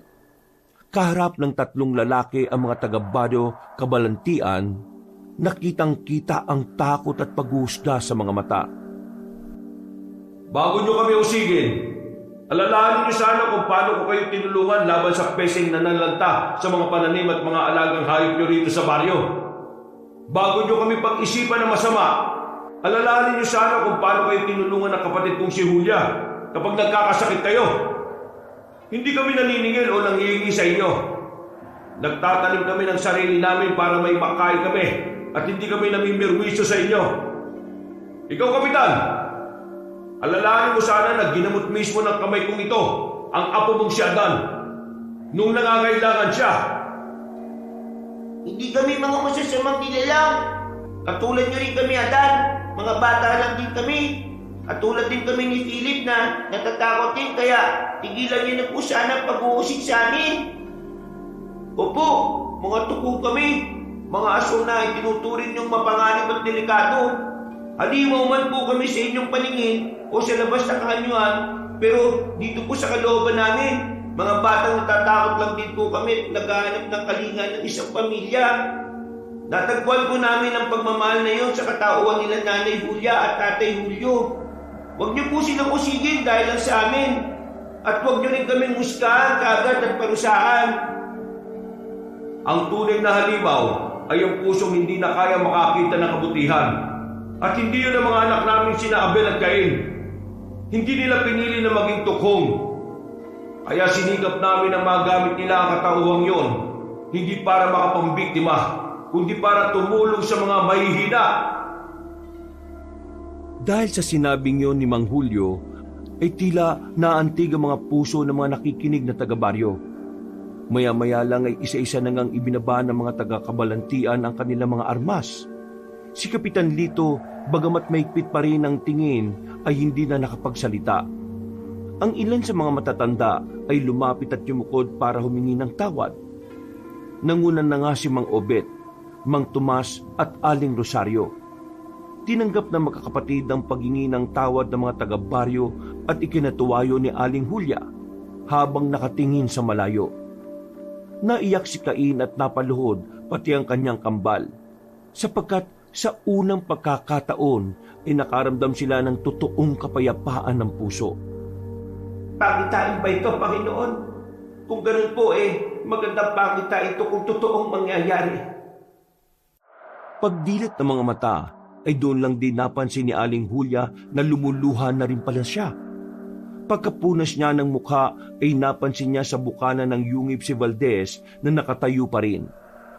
Pagkuwan ay bumaling siya ng tingin sa kambal na nahihimbing pa rin ng pagtulog. Kumusta na kaya si Kuya Julio? Anong oras na ba?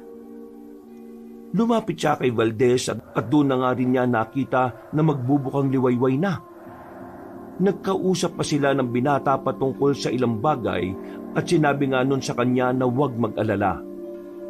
Nirerespeto nga raw sa munting pamayanan si Aling Sabel, kaya hindi siya dapat mangamba sa katauhan ng mga kinukup niyang tukong. Kung sakali man daw na malaman ng taga roon ang tungkol sa totoong katauhan ni na Abel at Cain, ay wala pa rin namang magbabago. Hindi katulad sa Baryo Kabalantian. Dito sa munting pamayanan ay malalim ang pangunawa ng namumuno patungkol sa mga hindi pangkaraniwang nilalang. Hindi pala kami nagkamali ng lugar na pinuntahan. Pero nakakalungkot lang isipin na kami pa ang nagdala ng kaguluhan sa payapang lugar na ito. Nahiya ko ng gusto kay Aling Sabel, sa iyo Valdez, at sa mga taga-munting pamayanan. Ngumiti lang ang matangkad na binata at muling nagpayo na hindi niya kailangang mahiya sa mga tao. Wala namang may gusto na kaguluhan pero nangyayari talaga to para na rin sa ikatututo ng lahat. Salamat sa mga sinabi mo, Valdez. Napakahusay ng pagpapalaki sa iyo ni Aling Sabel. Sana ay ganyan din ang magawa ko kay Abel at Cain. Pero kinakabahan pa rin ako sa kanila. Kapag nagising sila ngayon, sigurado nga hanapin nila ang Tatay Julio nila. At kapag nalaman nilang wala rito, magmamatigas na naman sila. Hindi ko na alam kung paano sila pipigilan. Bata pa lamang sila pero kung mag-isip sila at magpahalaga sa isang tao ay parang katulad na rin ng nasa edad na. Ayaw kong mapahamak sila, katulad na nangyari kagabi. Kung di niyo pa kami tinulungan, siguradong mamamatay sila sa lason na pangontra sa aswang. Para mas gumaan ang pakiramdam ni Aling Hulya ay tinuruan siya ng teknik ni Valdez. Dahil may mga kasanayan nga raw ang mga babaylan na hindi naman na natutunan ng ginang dahil sa maagang namatay ang kanyang ina. Nagtapatan sila saka naghawak ng mga kamay at pagkatapos ay sabay na pumikit. Nagpigkas ng ilang mga salita si Valdez. Mga salitang tanging babaylan lang ang nakakaintindi. Pagkatapos niyang sabihin ng tila mga dasal na yon, ay nakaramdam ng kakaibang kaginhawaan si Aling Hulya. Para yung isang enerhiya na gumapang mula sa lupa, papunta sa kanyang katauhan. Dahil tuloy doon, ay napaigpit siya ng kapit sa lalaki. At pagkaraan ng ilang minuto, ay sabay na silang dumilat. Pakiramdam niya ay parang sobrang gaan na lahat, kaya namangha siya sa ginawang yon ng binata. Anong klaseng pamamaraan yon? Ituro mo naman sa akin para magamit ko kay Abel at Cain kapag dumating din sila sa ganoong punto. Inubos na nga muna nila ang oras sa pag-aaral ng orasyon na yon, hanggang sa magkasunuran na ngang nagising sina Abel at Cain. Ay, salamat sa Diyos at gising na pala kayo pareho, Abel, Cain. Ayos na ba ang lagay ninyo? May masakit ba sa inyo? Kumusta yung mga tama niyo ng pana? Hindi ko na po nararamdaman yung kirot sa sugat. Hindi katulad kagabi, para pong sinusunog yung buong kalooban ko na para pong sagad hanggang buto. Ay mabuti naman kung ganun, anak. Abel, ikaw ba, Cain? Kumusta ang pakiramdam mo? Hindi ko na rin po nararamdaman yung matinding init na parang sinusunog yung kaluluwa ko. Wala na rin po yung kirot sa sugat. Pero mabigat na lang po yung ulo ko. Opo, ako rin po. Side effect yan ng panlunas na ginamit sa inyo ni Aling Sabel. Salamat talaga tinulungan nila tayo ng Kuya Valdez ninyo. Magpasalamat kayo sa kanya dahil siya ang nagbantay sa ating tatlo habang natutulog tayo rito sa iyong. Dahil sa sinabing yun ng ginang ay biglang nagkatinginan ng kambal. Halata sa hilatya ng pagbumukha nila ang pagtataka at naramdaman na nga kagad ni Aling Julia na magtatanong ang mga yon patungkol kay Tatay Julio. Nay, nasaan po ba si Tatay Julio? Bakit tatlo lang po tayong naiwan dito? Uli ko siyang nakita kagabi. Kalaban niya si Kapitan Lito at saka yung isang lalaking di ko kilala. Habang naiimbing tayo rito, siguradong naghihirap si Tatay Julio. Kaya dapat na natin siyang balikan. Sinubukan tumayo at maglakad ni Cain, pero biglang nanghina ang kanyang katawan kaya bumagsak siya kaagad. Mabuti na lang ay mabilis siyang naalalayan ni Valdez at binalikan sa pinagkakahigaan. Mga anak, Abel, lalo ka na Cain. Huwag kayo magpadalos-dalos ng desisyon. Nakita niyo naman kung paano tayo atakihin ng mga yon. May mga pangontra sila laban sa inyo.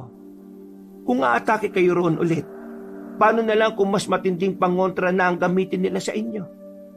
Baka hindi na kayo maisalba ng mga halamang gamot at bigla na lang kayong malusaw katulad ng ibang aswang.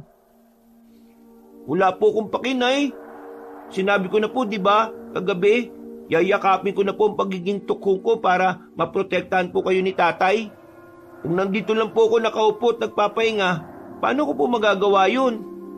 Babalik po ako sa Bado Kabalantian at iisa-isahin ko sila hanggang hindi nila binabalik si Tatay Julio. Sasama ako sa iyo, Cain. Yayakapin ko na rin ang pagiging tukhong ko. Maprotektahan ko lang po kayo, Nay Julia, pati na rin po si Tatay Julio. Kung ganon, tara na! Tatayo pa lang ang kambal pero dali-daling lumapit sa kanila si Nanay Julia at ginamit kaagad ang orasyon na natutunan niya kay Valdez. Pasensya na kayo mga anak, pero hindi ko kayo hahayaan na magpunta roon ng hindi nag-iisip. Paginawain niyo muna ang mga sarili niyo at nang makabawi kayo ng mga lakas. Naging epektibo naman ito kagad kaya kahit papaano inakainga sila na maluwag. At sinamantala na nga ng ginang ang pagkakataon kaya kagad siyang nagpaliwanag. Abel, Cain, ang totoo niyan hindi ko rin alam kung ano na ang nangyari sa Tatay Julio ninyo. Umaasa lang ako ngayon sa pagbabalik ni Aling Sabel na merong may hahatid na magandang balita sa atin. Bakit ganito po ang pakiramdam ko, Nay? Nagagalit ako sa mga nangyayari pero yung puso ko parang malumanay po at ang gaan ng pakiramdam ko. Hindi ko po mailabas ang galit ko. Parang merong pumipigil. Opo, ganun rin po ako. Dahil yan sa espesyal na dasal o orasyon ng babaylan. Katuturo lang sa akin kanina ni Kuya Valdez ninyo para paginawain ang pakiramdam nyo at makabawi kagad ng lakas. Mga anak, pasensya na talaga at kamuntikan na kayong mamatay kagabi. Nay, pakiusap. Alisin mo na sa amin yung orasyon na to. Gusto ko na pong hanapin si Tatay Julio at pagbayarin sila. Lalo na po si Kapitan Lito. Hindi ko po magagawa yun kung ganito po kahinahon ng pakiramdam ko Cain, makinig kang mabuti. O kahit ikaw din, Abel. Magtiwala lang tayo sa Tatay Julio ninyo. Nakalimutan nyo na yata na meron siyang anting-anting na hawak. Ang buto ng itim na halaman. Hindi basta-basta matatalo ang Kuya Julio ko. Kumpara sa akin mas hasasya sa pakikipaglaban. Hindi niyo siya dapat alalahanin. Hindi ko naman po talaga inaalala si Tatay Julio Dahil po alam kong kayang-kaya niyang sarili niya.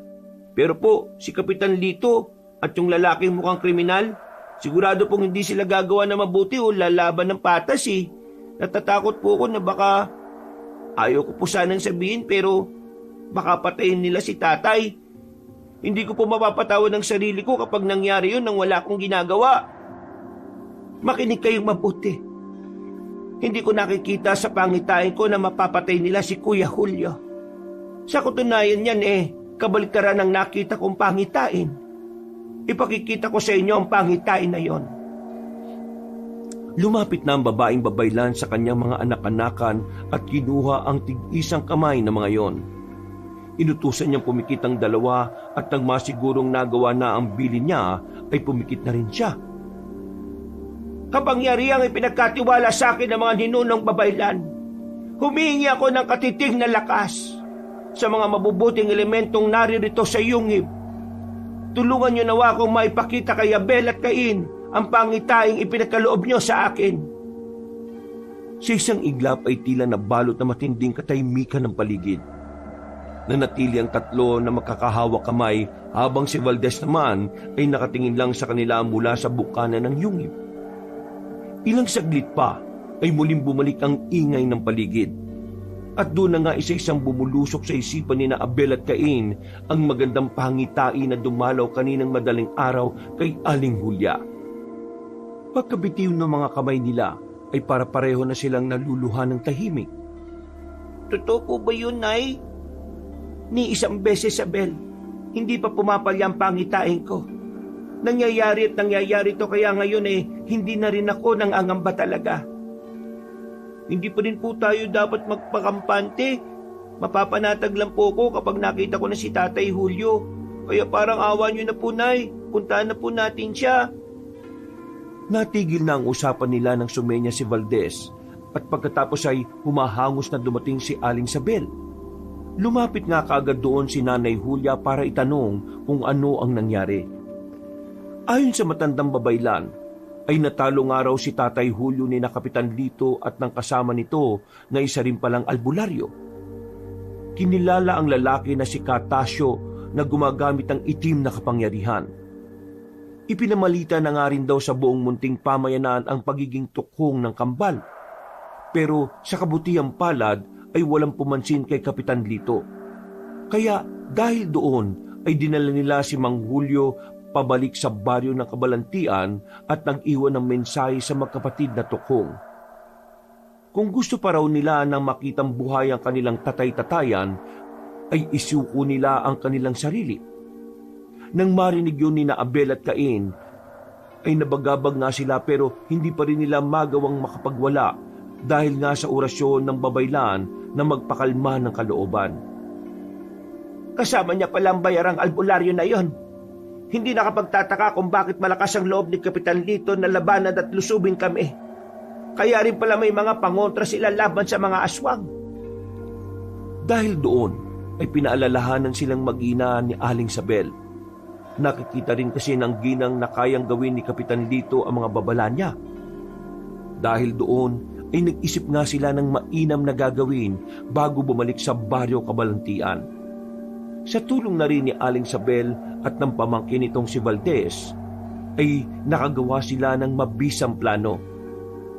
At bago sumapit ang 2:00 ng hapon, ay nilisanan nila ang munting pamayanan. Nagpasalamat din sila sa magtiyahin na babaylan na hindi na sumama pero nagpadala naman ng mga gamit na makakatulong sa kanila. At mabilis na lumipas ang oras. Eksaktong 6:00 ng gabi ay narating nila ang bukana ng baryo Kabalantian. Para hindi sila makita ng mga tao ay sa liblib na kakahuyan sila dumaan. Napahintulang ang ginang nang muli niyang makita ang puno kung saan noon iniwan ng kambal ng Nanay Eva nila. May problema po ba, Nay? Napapagod na po ba kayo? Hindi naman. Siguro magpahinga muna tayo rito. Kailangan ko lang magnilay-nilay para matuntun ko ang kinaroroonan ni Tatay Julio ninyo. Habang ginagawa ko yon, maging mapagbantay kayo. Pakiusap, lalong-lalo na sa iyo, Cain. Wag na wag muna kayong aalis nang walang pahintulot ko, ha? Opo. Pumwesto na nga sa isang gilid si Nanay Julia at mabilis siyang nag-meditate. Wala pang halos 1 minuto nakatawid na ang diwa niya at dali-daling nilibot ang buong baryo. Nakita nga niya sa tanggapan ng baryo sina Kapitan Lito na pinagagalitan si Mang Obet matapos itong patakasin si Julio.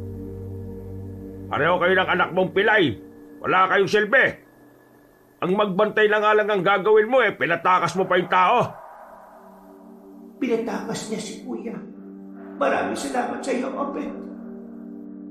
Nagtuloy-tuloy nga si Nanay Julia dahil nakita niya rin na nagpahanda na ng mga tao ang kapitan para hanapin ang kuya nitong nakatakas. Nandun din si Katasyo na nagbibigay ng mga panlaban sa mga tutugis sa kanyang kuya. Akala mo basta-basta ka lang makakalayo, Hulya? Hindi ako papayag na hindi makaganti sa mga tukhong na yon. Hawak niya ang isang espesyal na gulok na pinahida ng katas ng talumpunay. Ayon pa kay Katasyo, isang hampas lang ay siguradong mamamatay kagad ng aswang. Tingnan ko lang kung uubra kayo rito sa tinawag kong tiyan wasak na gulok ko. Magpakita na sana kayo ngayon para masubukan ko na kung gaano to ka-epektibo. Kitang-kita nga ni Nanay Julia mula sa kabilang diwa kung paano bitbitin ng Ginoo ang delikadong sandata. Bukod doon ay may dala rin yung pampalakas ng ugat at langis na ibinigay din ni Katasyo. Hindi ako magpapaloko sa mga tukong. At kung hindi kayang tapusin ng batas ang banta ng mga kagaya nila, pues ako ang gagawa. Kailangan ko na talagang mahanap ang Kuya Julio para makaalis na kaming lahat dito. Delikado ang mga bata sa sandata ni Kapitan. Ilang saglit pa ay nakita na nga ni Aling Julia ang nawawalang kapatid. Si Mang Julio ay nasa ilalim ng punong balete na malapit sa dati nilang bahay at nagsusunog ng insenso ng kalmahan. Alam kasi ng Ginoo na may paparating na hindi maganda kaya ito kinokontra. Ramdam niya ang panganib sa hangin, maging sa tila buntong hininga ng kagubatan. Umalis ka na dyan, Kuya! Parating na si Kapitan Lito at ang mga tauhan niya! Bakit ka pa kasi nagpunta dyan? Hindi ka nalang umalis na agad!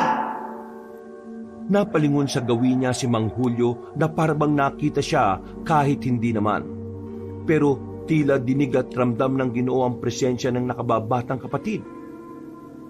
Julia, nandito na kayo ng mga bata. Umalis na kayo dahil mapapahamak sila Abel at Cain.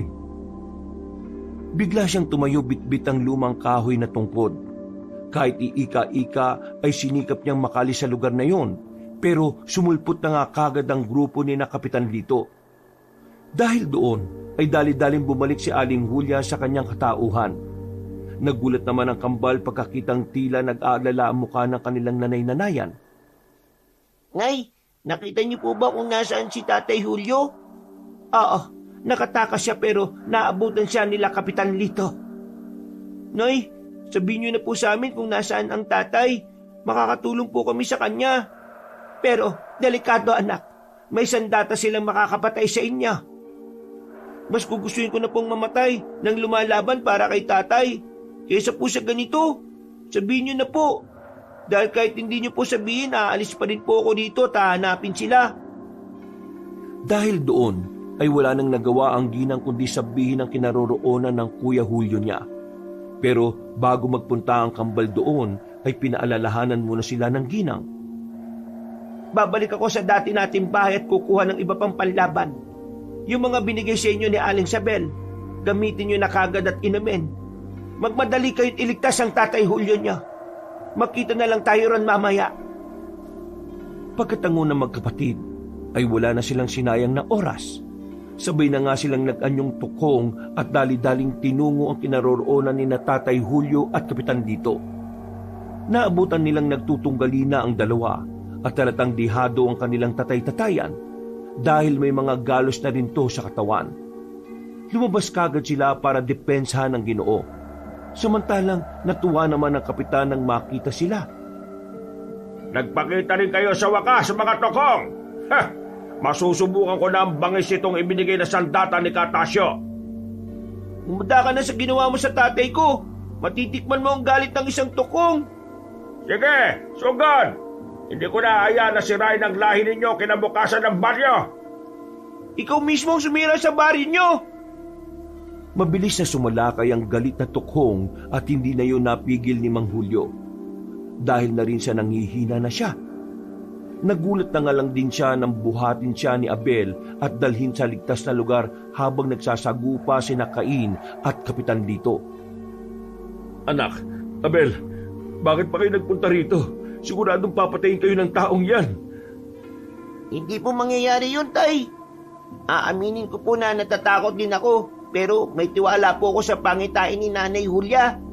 Bumalik lang po siya sa dati nating bahay para kumuha namang iba pang gamit. Maiwan ko na po kayo rito at tutulungan ko lang si Cain. Hindi na nakatugon ang Ginoo dahil mabilis na nawala si Abel na parang bula. Pagbalik niya sa labanan ay may katulong na si Kapitan Lito sa pakikipaglaban kay Cain, kaya tumulong na rin siya. Sumugod si Kapitan Lito at ibinagsak ang itak. Mabilis na umiwas si Cain na kinakalmot pa sa mukha ang Ginoo. Si Abel naman ay sinipa ang isa pang katulong ng kapitan at tumalsik yon. Saka nagpagulong-gulong hanggang sa mawala na ng malay tao. Magkakasunod pang umatake si Cain hanggang sa mabitiwan ni Kapitan Lito ng kaunti sa hawak niyang sandata pero mabilis din na bumawi. Mamamatay na kayo mga pesteng aswang kaya! Ikaw ang peste sa sariling damdamin dahil sarado kang mag-isip. Nagpalitan sila ng matitinding atake. Si Kapitan Lito, kahit pagod na, ay mabilis pa rin at agresibo. Halatang sanay na sanay siya sa pakikidigma. Subalit, si Cain, bagamat bata pa ay mas nauuna pa yatang panghinaan ng lakas. Pero walang nagpaawat sa kanila.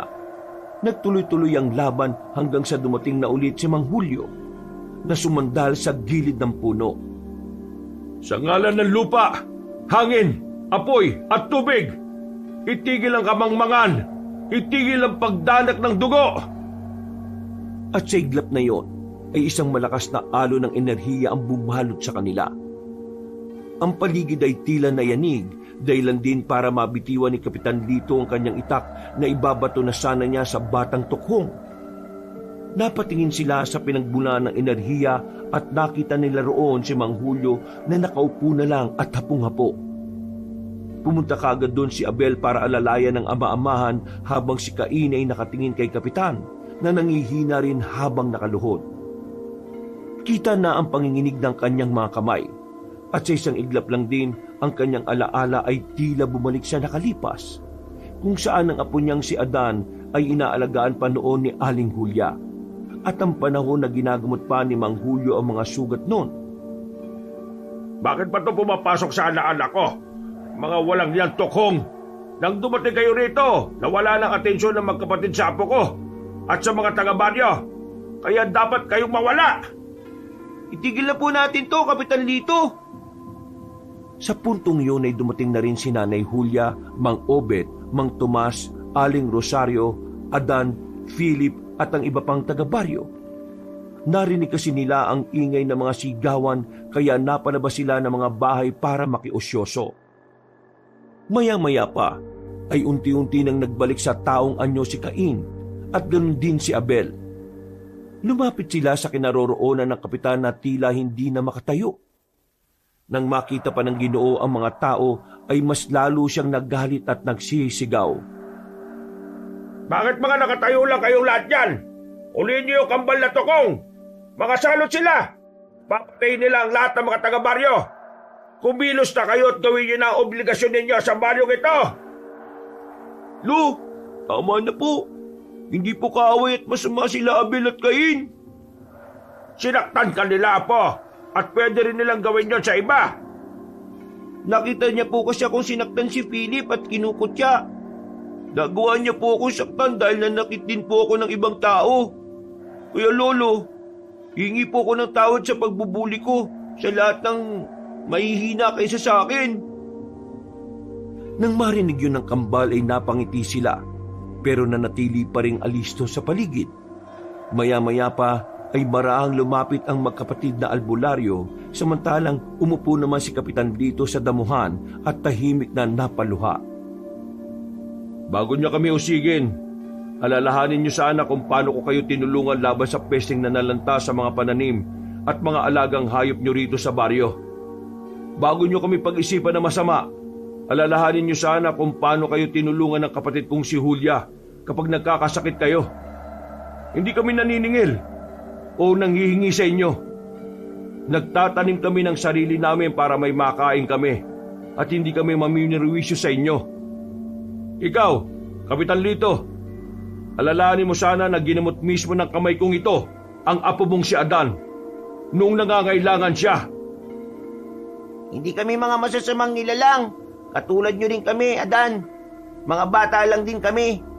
Katulad din kami ni Philip na natatakot din. Kaya, tigilan na po sana natin ang pag-uusig niyo sa amin. Opo, at mga tukong kami. Mga aswang na itinuturing niyong mapanganib at delikado.